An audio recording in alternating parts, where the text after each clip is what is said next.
Olá, bem-vindas e bem-vindos ao canal da inovação. No episódio de hoje, estamos com Gabriel Lísias, diretor comercial da Polimex Bioplásticos, que vai nos contar um pouco sobre os produtos da startup e falar de sua jornada empreendedora.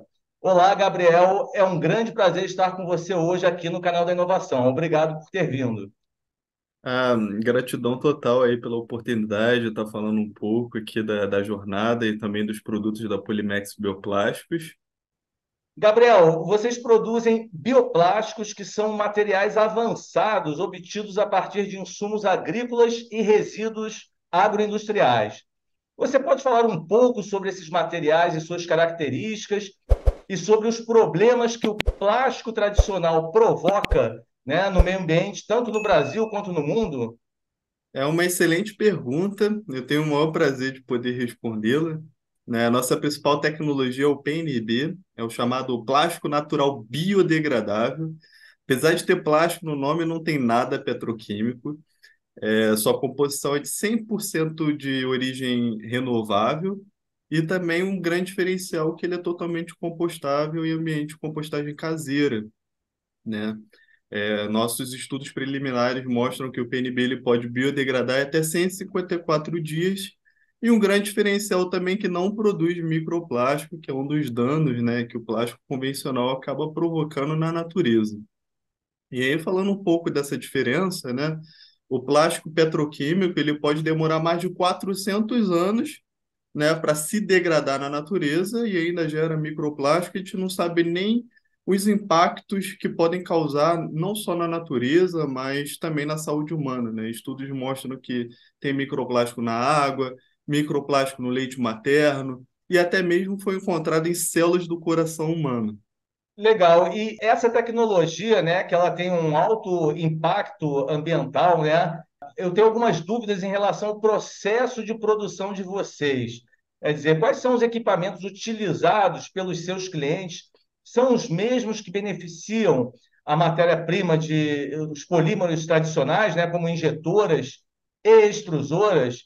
E em relação ao custo, né, comparando-se ao plástico tradicional, como vocês se posicionam? Vocês possuem foco em aplicações com alta exigência de sustentabilidade ou aplicações mais genéricas? Bom, a nossa principal tecnologia ela foi projetada para se adequar perfeitamente, né, ao processo industrial já instalado na fábrica parceira, ou seja, não exigindo uma alteração muito brusca ou um outro tipo de equipamento mais específico, e sim ajuste no setup de temperatura.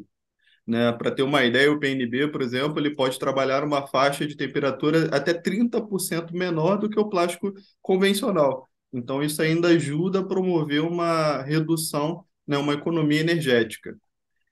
Falando um pouco mais sobre o outro ponto, né, de relação ao preço, né, o PNB ele é mais caro, né, do que o plástico convencional, mas a gente tem uma grande vantagem, né, com o aumento da escala a gente se torna cada vez mais competitivo, né, e quando a gente faz um comparativo de posicionamento no mercado, né, o nosso bioplástico ele é mais competitivo do que os já existentes e do que as opções também supostamente sustentáveis, né? A gente vê no mercado algumas aplicações com fibra de bambu, né, com CPLA que é importado, e isso ainda aumenta a pegada de carbono, ou seja, o PNB.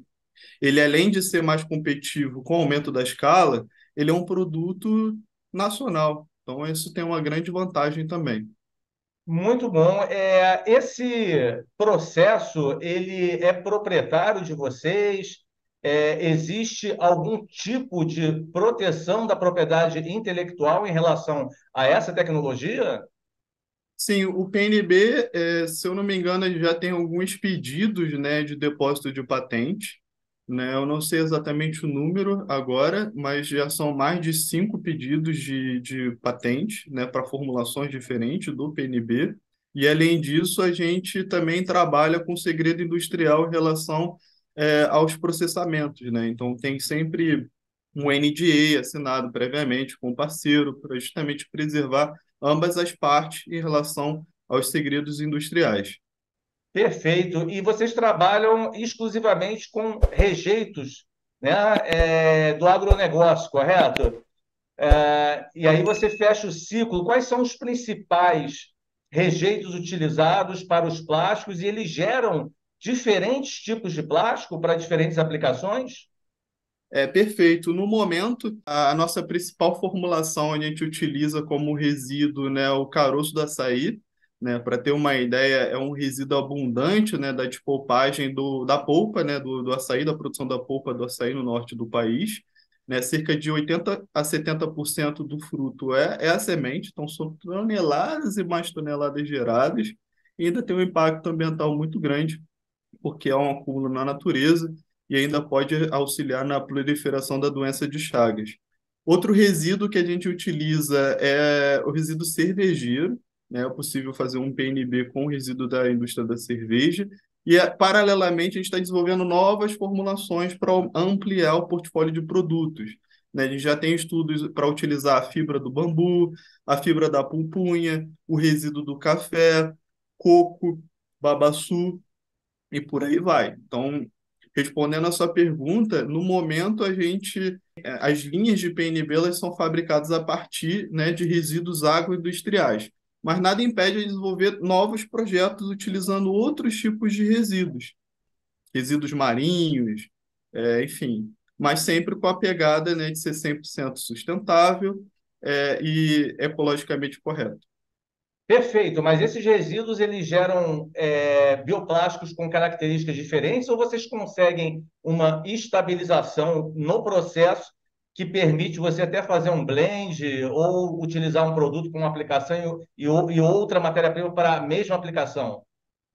Bom, é possível a gente fazer formulações de PNB para o mesmo tipo de aplicação utilizando diferentes resíduos. Mas, sim, de acordo com o resíduo agroindustrial que a gente utilizar, pode ter alterações, né, na formulação final. Né? Por exemplo, determinado resíduo ele pode conferir mais resistência ou maior flexibilidade, e aí vai depender do estudo, né, da análise da composição desse tipo de resíduo e o que isso pode interferir na formulação final. Perfeito. E, Gabriel, você poderia falar de uma forma resumida sobre a trajetória da Polimex, né? Quais foram as principais dificuldades, os apoios recebidos e onde vocês pretendem chegar, né? Porque, na realidade, eu imagino que se isso for crescendo e, de fato, substituir o plástico de uma forma significativa, é uma verdadeira revolução de altíssimo impacto ambiental, né? Sim, com certeza. A nossa trajetória ela é muito rica e cheia de desafios. Afinal, qual empreendedor não passa por desafios, né? São 5 anos nessa caminhada, né? Iniciou com um apoio muito forte do Instituto Federal, né, de Ciência e Tecnologia do Rio de Janeiro. Além disso, a gente participou de um programa na época, do programa chamado Células Empreendedoras, que auxiliou muito nessa bagagem, né, empreendedora, com ferramentas, ensinando Canva, ensinando uma série de ferramentas que foram cruciais para o amadurecimento da ideia da empresa. Né? E aí, paralelamente, a gente conquistou um edital, né, um edital de inovação na indústria, que a gente recebeu um aporte de mais de R$ 1 milhão, né, para justamente investir na tecnologia que é o PNB e a gente conseguir chegar no estágio que a gente está hoje. E aí outros editais, né, Doutor em Empreendedor, e várias parcerias estratégicas com institutos de pesquisas e também o Sebrae, né, que auxiliou muito nessa jornada. A gente foi incubado na COP, né, na incubadora de empresas da UFRJ, que foi um ambiente muito rico, né, tanto de network, a gente tendo um contato com outras startups, né, que auxiliaram sempre com ideias, com parcerias estratégicas, e todo o corpo docente também, que é rico em experiência, né, que pode também ajudar a gente nesse crescimento. Perfeito, Gabriel. Muito obrigado mais uma vez por ter compartilhado com o nosso público, né, a trajetória de vocês, as realizações da Polimex, né? E você que assistiu esse vídeo, inscreva-se no canal da Inovação, dê um like e compartilhe. Até a próxima.